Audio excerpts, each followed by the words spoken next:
কারো কাছে হিরো তো কারো কাছে ভিলেন, কেউ ভালোবাসে তো কেউ সমালোচনায় মুখর। গ্লাভস হাতে যতটা অদম্য, কথার লড়াইয়ে ততটাই ঠোঁট কাটা। সতীর্থদের কাছ থেকে পান ভালোবাসা, আর প্রতিপক্ষের কাছে গলার কাটা। মাঠ ও মাঠের বাইরে এমিলিও মার্তিনেজ যেন একেবারে পারফেক্ট আর্জেন্টাইন চরিত্র। এক কাতার বিশ্বকাপে মার্তিনেজ চরিত্রটা আর্জেন্টিনায় যেন হয়ে উঠেছে লার্জার দ্যান লাইফ।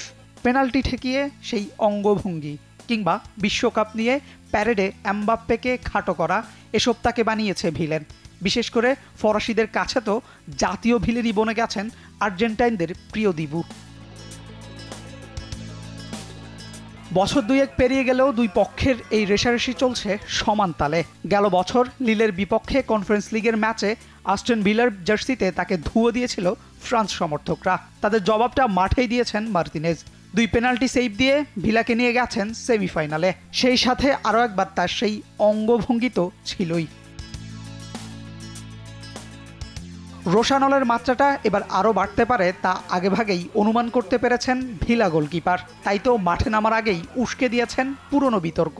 প্যারিসে পা দিয়েছেন আর্জেন্টিনার বিশ্বকাপ কোপা আমেরিকা জেতার ছবি সম্বলিত এক ক্যাপ মাথায় দিয়ে। ফরাসি সমর্থকদের কাটা গায়ে যেন নুনের ছিটা দিলেন। জানিয়ে সামাজিক যোগাযোগ মাধ্যমে চলছে আলোচনা সমালোচনা। এই বিতর্ক অবশ্য পৌঁছেছে সংবাদ সম্মেলনেও, যদিও ভিলা কোচ পাশে দাঁড়িয়েছেন মার্তিনেজের। 5 বছর আগের এমিলিয়ানোর সাথে এখনকার বেশ ফারাক আছে। সে এখন বেশ পরিপক্ক ফুটবলার হিসেবেও তার মানটা বেড়েছে। সে বিশ্বের অন্যতম সেরা গোলকিপার। এখানে এসে অ্যাওয়ার্ডও জিতে গেছে। তার সাথে আর্সেনালেও কাজ করেছিলাম। তবে এখন নিজের আবেগকে সে ভালোই নিয়ন্ত্রণ করতে পারে। উড়ন্ত ফর্মে থাকা পিএসজির বিপক্ষে মার্তিনেজকে দিতে হবে কঠিন পরীক্ষা। সমর্থকদের টার্গেট যে হতে হবে তাকে, তাও অনেকটা নিশ্চিত। তবে এগুলোকে মার্তিনেজ থোড়াই কেয়ার করেন, বরং এমন চাপের মাঝেই তো বেরিয়ে আসে তার সেরা performance. Ashik Rakib, T sports.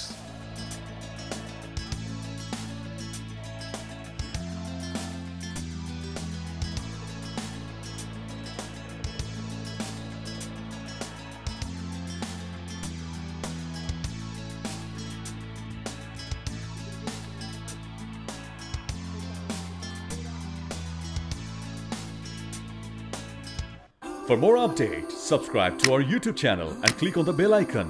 Follow us on Facebook and Instagram. Download T-Sports app to enjoy exciting games and highlights. Visit tsports.com.